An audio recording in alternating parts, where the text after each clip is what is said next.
اس video کو like کیجئے، اپنے دوستوں کے ساتھ شیئر کیجئے، اور اگر ابھی تک آپ نے ہمارے چینل کو سبسکرائب نہیں کیا تو اسے سبسکرائب کر لیجئے اور ساتھ ہی موجود بیل آئیکن کو دبا لیجئے تاکہ آپ کو تمام نئی سٹوریز ملتی رہیں۔ بسم اللہ الرحمن الرحیم۔ ڈسکور اوریجنل کے معزز ناظرین، السلام علیکم۔ اب کس نمبر 526 ملاحظہ فرمائیں۔ نازو، بس تھوڑا سا انتظار اور میری جان، غالب نے کہا۔ میں نے کہا گل، ہمت سے کام لو، تم بہت بہادر ہو اور ایک بہادر بھائی کی بہادر بہن ہو۔ خاموش پانی کا تھوڑا سا ہلنا، مجھے اب یوں لگتا تھا جیسے میرے قدموں کے نیچے زمین ہل رہی ہے، زلزلے کی زد میں ہے۔ ہم سب ساکت تھے، لیکن ہمارے سانس لینے سے جو بھی خفیف سی حرکت ہوتی تھی وہ میرے وجود کی عمارت کو ہلا دیتی تھی۔ میں سنبھلتا تھا، پھر گل کو سنبھالتا تھا۔ وہ اب گرنے لگی تھی۔ میں نے اسے ایک بغل میں ہاتھ دے کر سہارا فراہم کر رکھا تھا، لیکن میرے ہاتھ پر اس کا بوجھ اثر انداز ہو رہا تھا۔ یہ بوجھ بڑھتا جا رہا تھا اور میرا ہاتھ سن ہوتا جا رہا تھا۔ پانی کی اس قید کا عذاب کب ختم ہوا؟ شاید ایک دن گزر گیا اور پھر ایک رات گزر گئی۔ وقت اگر احساس کی شدت کا نام تھا تو جو سختی ہم نے اس آدھے گھنٹے میں جی لی وہ ناقابل بیان ہے۔ گل پہلے بے ہوش ہوئی، پھر نازو۔ میں اور غالب وقت سے لڑتے رہے، راما راؤ کو گالیاں دیتے رہے۔ سور کے بچے نے کان لا کے مارا، کیسا دھوکہ دیا! ایسے یوسف ثانی نے دھوکہ دیا تھا۔ اوپر کا ڈھکنا ایک دم کھلا، یکلخت زندگی کا نیا سورج طلوع ہو گیا۔ میں نے اوپر دیکھا تو میری نگاہیں خیرہ ہوئیں۔ روشنی کے اس سیلاب میں راما راؤ کا سایہ مجھے آسمان پر پھیلا ہوا لگا۔ آئی ایم سوری، سوری کے بچے، میں نے چیخ کر کہا، اور اسے ایک درجن ایسی گالیاں تھیں جو میں گل یا نازو کے سامنے نہیں، کسی بھی عورت کے سامنے نہیں دے سکتا تھا۔ وہ ہوش میں نہیں تھی، اس لیے انہوں نے کچھ نہیں سنا، مگر میں بھی ہوش میں نہیں تھا۔ راما راؤ نے مجھے، پھر میں نے گل کو، اس کے بعد نازو کو، اور پھر ہم دونوں نے غالب کو اوپر کھینچا۔ میں اور غالب پانی میں تر بتر زمین میں لیٹ گئے۔ دھوپ نے ہمارے جسموں میں حرارت بھر دی۔ چند منٹ کے بعد ہم نے گل اور نازو کو اٹھایا اور اندر لے گئے۔ راما راؤ بہت نادم اور پریشان تھا۔ میں کیا کرتا؟ انہوں نے گھر کے اندر دیکھا اور شکر ہے زنانہ سینڈلوں کے بارے میں سوال نہیں کیا۔ وہ سمجھے ہوں گے کہ میری فیملی بھی ساتھ ہوگی۔ وہ انسپیکٹر بڑا شکی تھا، مجھے مندر لے گیا۔ مندر کا کونا کونا دیکھا، پوچھتا رہا کہ کل سے آج تک میں نے کسی اجنبی کا چہرہ تو نہیں دیکھا۔ پھر اس نے کہا کہ ایک سنتری مندر کے باہر موجود رہے گا، ہر آنے جانے والے پر نظر رکھنے کے لیے۔ اپنا کوئی ایسا آدمی اس کے ساتھ بٹھا دو جو بستی کے ہر شخص کو پہچانتا ہو۔ میں نے کہا کہ ایسا تو میرے سوا کوئی نہیں، لیکن میں یہاں شناخت کے لیے بیٹھ گیا تو مرنے والوں کا کریا کرم کون کرے گا؟ تمہارا باپ؟ یہ آخری بات میں نے دل میں کہی۔ پھر وہ چلا گیا، جاتے جاتے کہہ گیا کہ آنکھیں کھلی رکھنا۔ میں نے کہا میں پلک بھی نہیں جھپکاؤں گا۔ کہہ رہا تھا کہ وہ بہت خطرناک لوگ ہیں، جو سامنے آ جائے اسے کچھ کہے بغیر مار دیتے ہیں۔ میں نے پوچھا کیا آپ پاگل ہیں؟ تو بولا کہ جنونی ہیں، مندر میں گھس گئے تو سمجھو مندر کی خیر نہیں، پروہت سے پجاری تک سب کو مار دیں گے۔ میں نے کہا مندر کی حفاظت خود ہنومان جی کرتے ہیں، تم فکر مت کرو۔ بس اسی میں آدھا گھنٹہ لگ گیا۔ آدھا گھنٹہ؟ میں نے اپنی کلائی کی گھڑی دیکھی جو 100% واٹر پروف ثابت ہوئی۔ مجھے تو ایسا لگتا ہے کہ آدھا دن گزر گیا۔ غالب نے کہا خیر خدا کا شکر ہے کہ ہم نہیں گزرے۔ میں نے راما راؤ کے کندھے پر ہاتھ رکھ کے معذرت امیز لہجے میں کہا پروہت جی، میں نے بڑا پاپ کیا ہے، تم کو وہ گالیاں دی ہیں جو صرف تھانے دار ہی اپنے مجرموں کو دیتے ہیں۔ تم تو مہربان اور مددگار ہو۔ اس نے کہا میں نے سائیکالوجی پڑھی ہے، تمہاری نفسیاتی ذہنی کیفیت کے پیش نظر تمہارا وہ رد عمل میرے لیے غیر متوقع نہیں تھا۔ ہاں اب تم کچھ کہو گے تو کیا؟ میں نے کہا۔ اس نے دانت نکال کے کہا میں تمہیں مدراسی زبان میں وہ گالیاں دوں گا کہ تم کو اپنی دی ہوئی گالیاں بہت ہلکی محسوس ہوں گی، جیسے پتھر کے مقابلے میں پھول۔ میں نے کہا مثلاً؟ غالب نے بھی کہا ہاں یار، حساب برابر کر لو، ہم بھی برا نہیں مانیں گے۔ راما راؤ نے کہا چھوڑو یار، دیکھو یہ لڑکیاں آہستہ آہستہ ہوش میں آ رہی ہیں، ان کے گیلے کپڑے بدل دو۔ کیسے بدل دیں؟ ہمارے پاس دوسرے کپڑے نہیں ہیں۔ وہ کچھ دیر سوچتا رہا، پھر اس نے زمین پر جھک کر بیڈ کے نیچے سے پرانا ٹین کا صندوق گھسیٹ کر باہر نکالا۔ ایک چابی سے اس کا پرانا کفل کھولا، اس میں سے مجھے کافور کی مہک آئی۔ راما راؤ نے بہت سی ساریاں نکالی، یہ سب پرانی تھیں اور شاید برسوں سے استعمال نہیں ہوئی تھی۔ ان میں بنارسی ساڑیاں بھی تھیں، لیکن اس نے 2 پرانی سوتی ساڑیاں نکال لیں۔ یہ سب میری ماں کی ہیں، وہ بولا۔ اس صندوق میں میرا بچپن بند ہے۔ میری ماں کی بہت سی ایسی نشانیاں ہیں جو عموماً کسی کے پاس نہیں ہوتی۔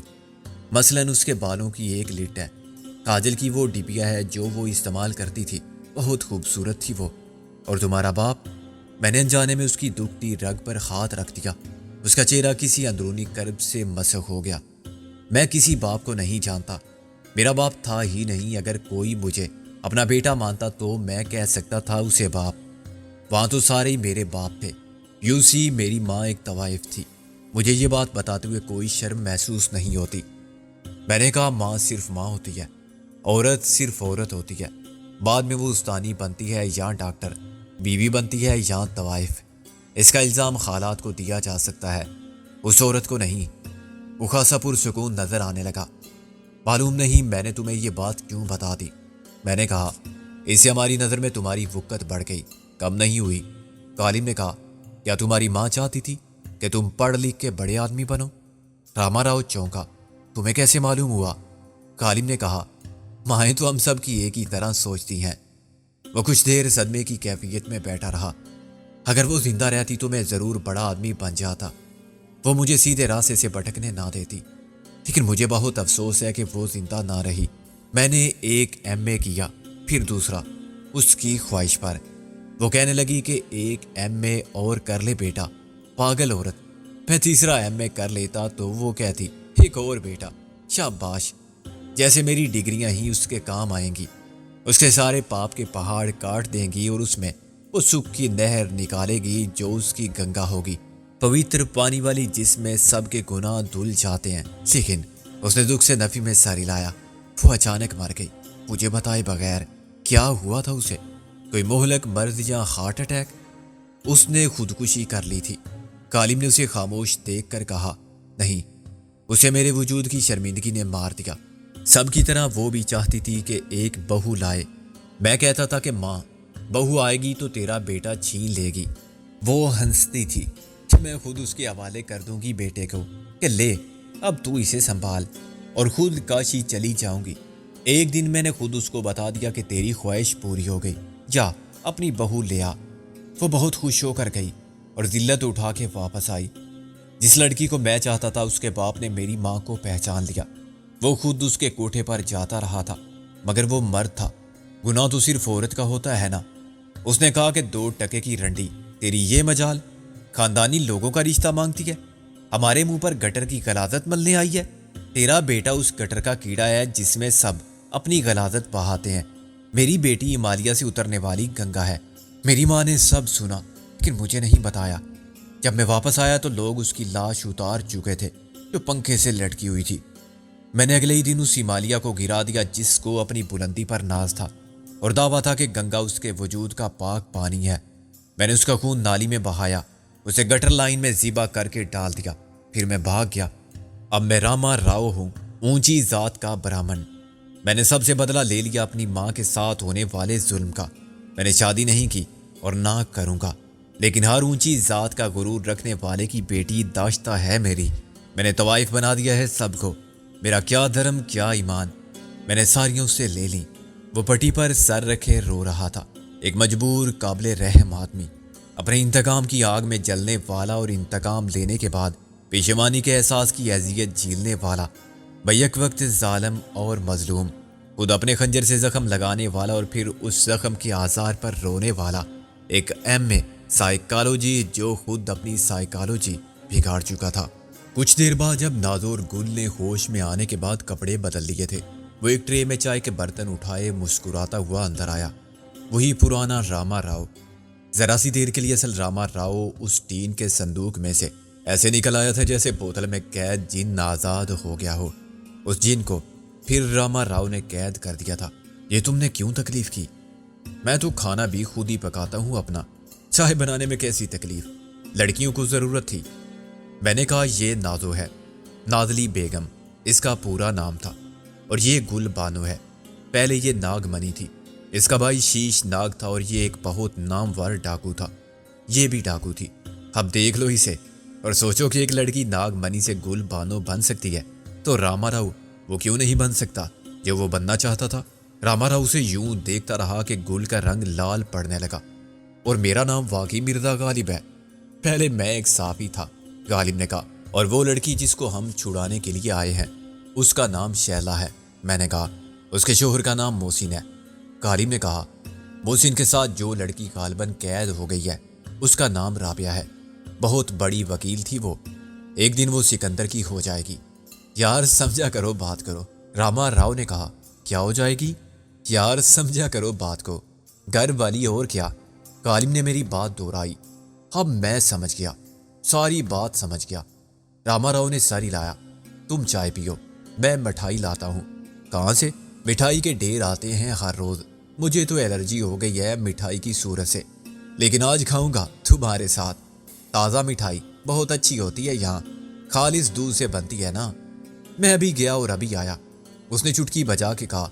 مندر تک کی تو جانا ہے۔ وہ واقعی 5 منٹ میں واپس آ گیا۔ ایک خبر ہے تمہارے لیے، اس نے ہمارے ساتھ چائے پیتے ہوئے کہا۔ موقع نہیں ملا مجھے پہلے بتانے کا۔ وہ جو لڑکی ہے نا تمہارے بانجے کی پھوپھی؟ میں نے مسکرا کر کہا۔ رابعہ؟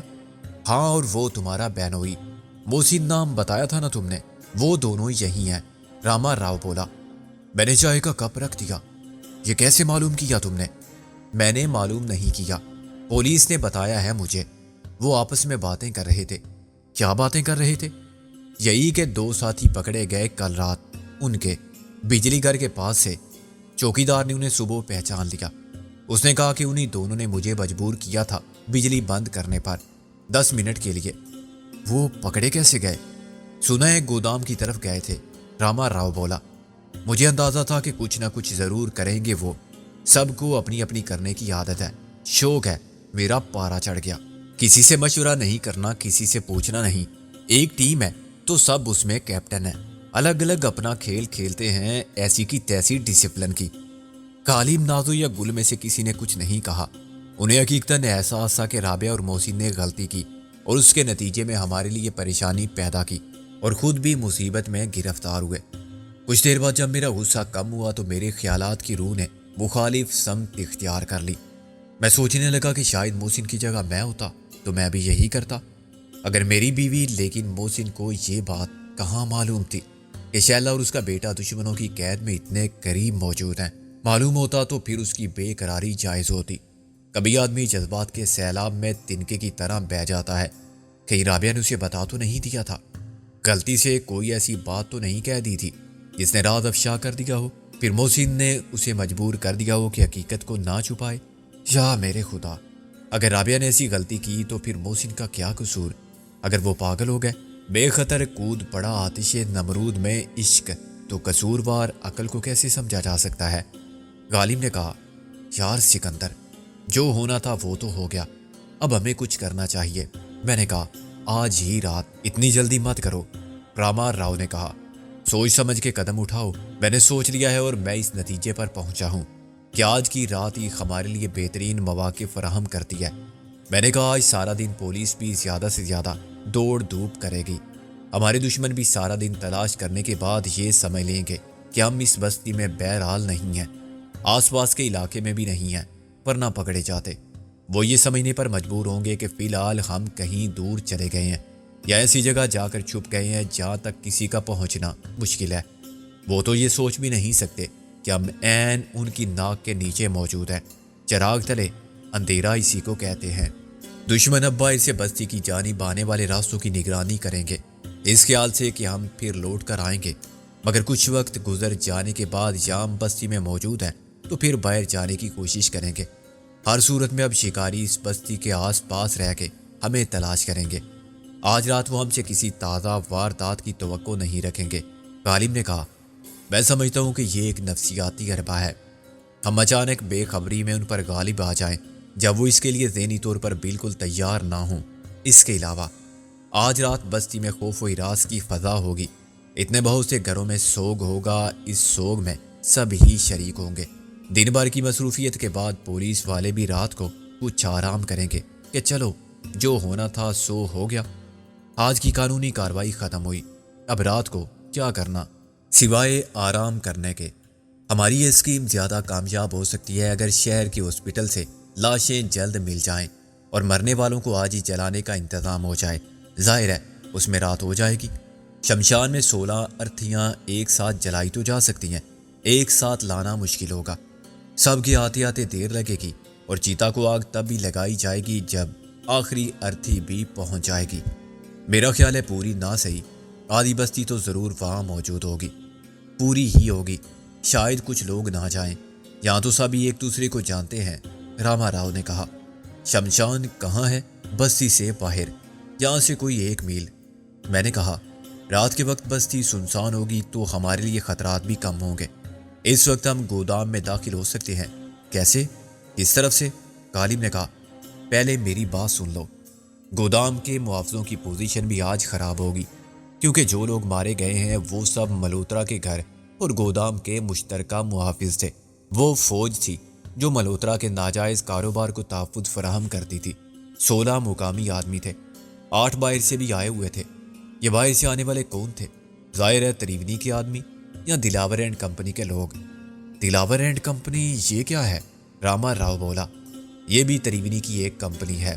میں نے کہا جو 16 افراد یہاں کے تھے ان کی جگہ آج ہی نئی بھرتی نہیں کر لی گئی ہوگی، ہو سکتا ہے کل پرسوں میں ان کی جگہ دوسرے آ جائیں، مگر آج ان کی جگہ خالی ہوگی۔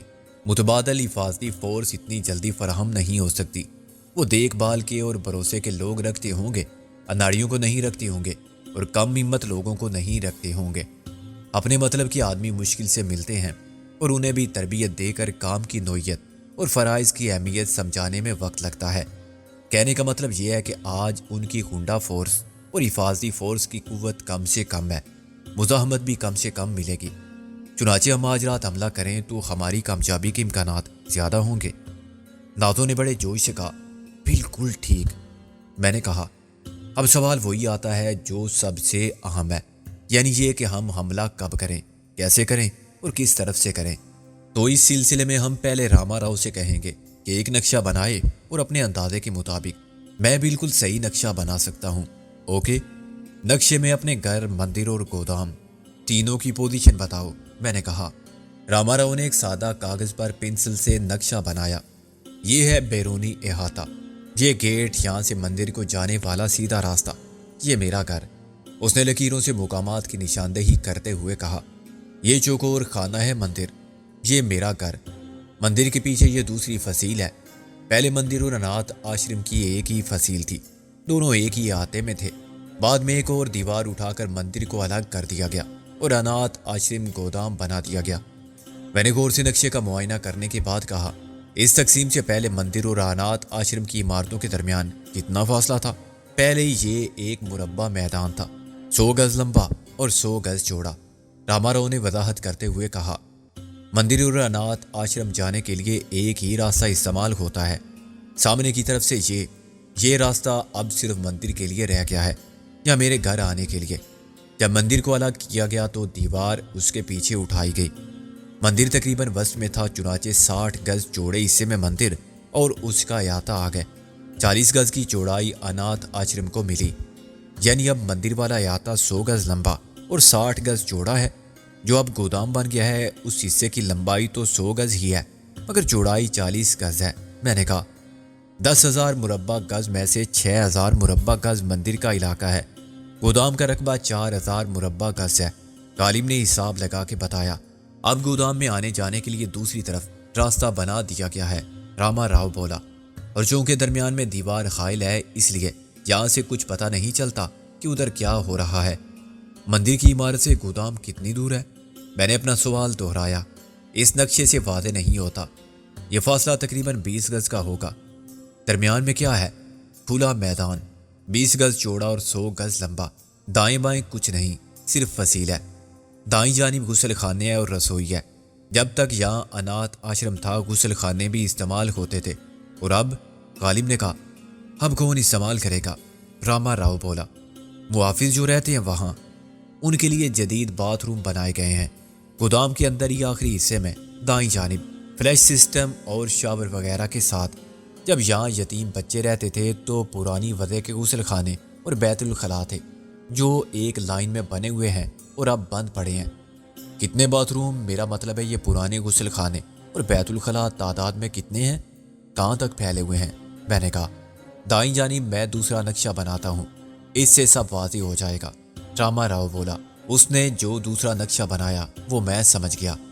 باری باری میں نے اور غالب نے نقشے پر غور کیا۔ نازو اور گل نے اس میں واجبی سی دلچسپی لی اور پھر نقشہ میرے سامنے رکھ دیا۔ یہ کام ہو سکتا ہے، میں نے کہا۔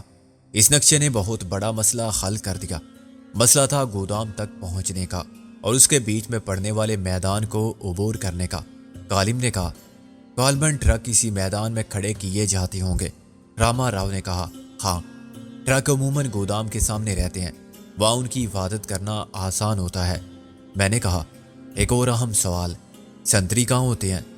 راما راؤ نے کہا 2 گیٹ پر، ایک اندر دوسرا باہر۔ بائیں جانب کی فصیل کے اوپر خاردار تار ہیں، ادھر سے کوئی اوپر چڑھ نہیں سکتا، چڑھے گا تو مارا جائے گا۔ کیوں؟ تاروں میں بجلی ہے کیا؟ ہاں، تاروں میں ہر وقت کرنٹ رہتا ہے۔ عام کرنٹ 220 وولٹ یا زیادہ؟ میں نے کہا میرا خیال ہے یہی عام استعمال کی بجلی کا کرنٹ ہے۔ اس کے علاوہ کوئی الارم بھی ہے؟ میں نے پوچھا۔ الارم بھی ہے، کوئی تار کاٹے تو الارم بجنے لگتا ہے۔ ایسا انتظام بائیں جانب بھی ہوگا؟ غالب نے کہا ہاں، پرانے غسل خانوں کی چھت پر تاروں کے علاوہ 2 سرچ لائٹ لگی ہوئی ہیں جو اندر کے احاطے کو روشن رکھتی ہیں، اور درمیانی دیوار پر جو مندر کو گودام سے جدا کرتی ہیں۔ راما راؤ نے کہا تم نے دیکھا کہ مندر کی عقبی دیوار احاطے سے ملی ہوئی ہے۔ مندر کا ایک دروازہ پہلے پیچھے کھلتا تھا، مگر جب دیوار اٹھائی گئی تو اسے بھی اینٹوں سے چن کر بند کر دیا گیا اور پلاسٹر کر کے برابر کر دیا گیا۔ لیکن مندر کی چھت کے پچھلے حصے میں یعنی عین گودام کے سامنے ایک چوکی سی بنی ہوئی ہے۔ اس میں بھی 2 مسلح محافظ ہر وقت موجود رہتے ہیں، ان کے پاس دوربین بھی ہوتی ہے۔ وہ گیٹ سے اندر آنے والے ہر شخص کا اور ہر گاڑی کا جائزہ لیتے رہتے ہیں۔ گودام اور اس کے سامنے کھڑے ہوئے ٹرک بھی ان کی زد میں ہے۔ غالب نے مایوسی سے سر ہلایا۔ ایسی صورت میں احاطے کو عبور کر کے گودام تک پہنچنا عملاً ناممکن ہے۔ نازو نے اس کی تائید کی۔ خودکشی کرنا چاہے آدمی تو اور بات ہے۔ گل نے بھی کہا دونوں طرف سے اندر داخل ہونے کی کوئی صورت نہیں۔ میں نے اس وقت انہیں اپنے پلان کی بنیادی تفصیلات بتانے سے گریز کیا۔ میں پہلے تمام معلومات حاصل کرنا چاہتا تھا اور پھر اچھی طرح غور کرنے کے بعد راما راؤ کی عدم موجودگی میں سب سے مشورے سے اسے آخری شکل دینا چاہتا تھا۔ باقی سب خاصے مایوس تھے۔ سرچ لائٹ اور محافظوں کی موجودگی میں سین کی 60 فٹ چوڑائی سے گزرنا واقعی موت کو دعوت دینے کے مترادف تھا۔ کھلے میدان میں ایک چوہا بھی حرکت کرتا تو انہیں نظر آ جاتا۔ ہم کیسے چھپے رہ سکتے تھے؟ نازو نے کہا یہ لائٹس آف نہیں ہوتی؟ فرض کرو یہاں کی بجلی بھی بند کر دی جائے۔ میں نے کہا ہر روز یہ کھیل نہیں ہو سکتا بی بی۔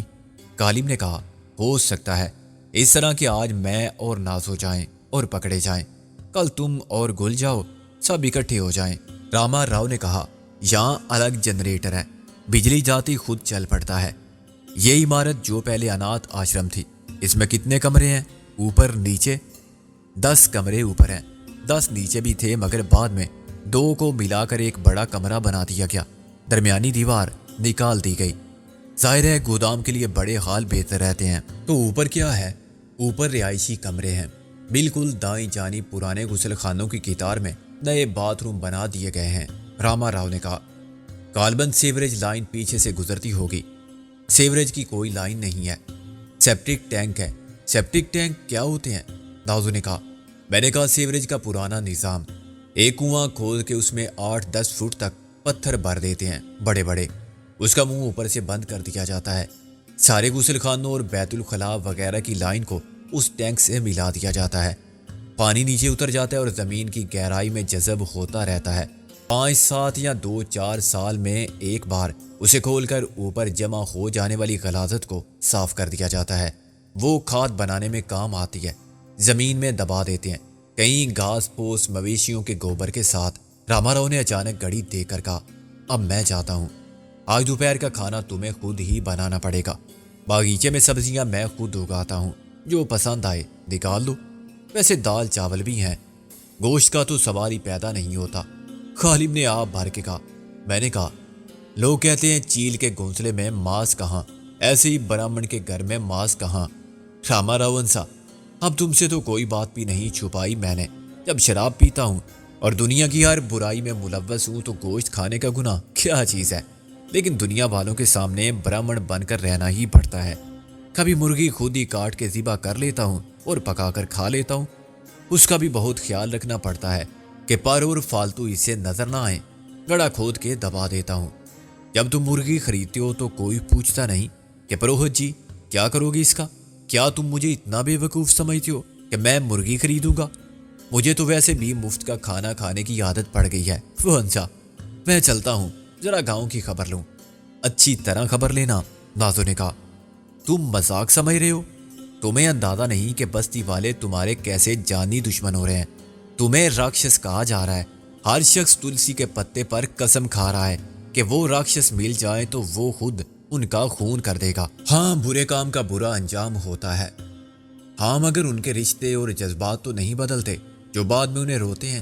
کسی کے ماں باپ، کسی کے بھائی بہن، مجھے ان سے یقیناً ہمدردی ہے۔ شاید انہیں علم نہیں تھا کہ ان کے بھائی اور بیٹے کس راہ پر چل رہے ہیں، یا علم تھا تو وہ بے بس تھے، یا اس لیے خاموش تھے کہ انہیں پیسہ خوب مل رہا تھا۔ غالب نے کہا، میرا مطلب تھا کہ تمہیں بہت محتاط اور ہوشیار رہنے کی ضرورت ہے۔ میرے سوا یہاں تمہارا ساتھ دینے والا کوئی نہیں ہے۔ سب تمہارے خون کے پیاسے شکاری ہیں۔ جیسا کہ تم نے پہلے کہا تھا، ساری دنیا شکاری ہے۔ پھر شکار کون ہے؟ ظاہر ہے وہی شکاری بھی ہیں جو شکاری ہیں۔ مثلاً تم، ایک منطقی استدلال ہے جس کی سے انکار نہیں کیا جا سکتا۔ میں نے کہا، تم واپس کب آؤ گے؟ راما راؤ جاتے جاتے رک گیا۔ میں کچھ نہیں کہہ سکتا۔